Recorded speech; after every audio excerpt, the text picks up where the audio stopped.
everyone is turned against Islam. Everything, Islam is almost as if it doesn't exist, and it has to be re-established again. And there will come forward a people who will re-establish the deen from almost nothing. But they will not have revelation descending upon them, teaching them and guiding them every step. They will not have a prophet to run to and say, Ya Rasulullah, what do we do? Sallallahu Alaihi Wasallam. They will be doing it based on what is left, the Quran and the Sunnah. So these people's reward has been increased by Allah. Wallahi, we live in these times. Because you can go even to the most populated Muslim country you want. And I've been to most of them.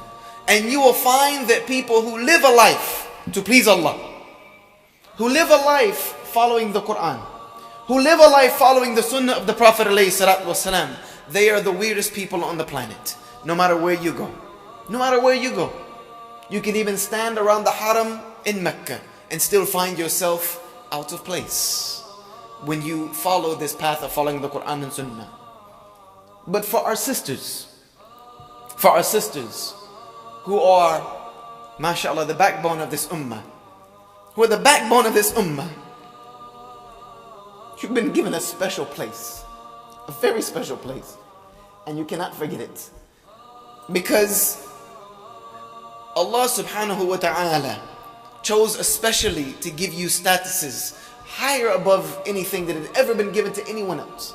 Men were already men. We already did what we do, and we run around chauvinistic, and we have all of that. And Allah just calmed it down a little bit in the Quran. But women were treated as if they were property. Women were bought and sold.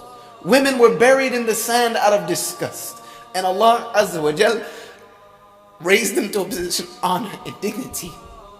There's an entire chapter in the Quran named after you. I didn't read the chapter known as Surah Al-Rijal yet. It doesn't exist. But there is a Surah Al-Nisa. One of the greatest feats that Allah Azza wa Jal gave to a woman is that she gives birth to the next generation of humanity. Without you, there is no us.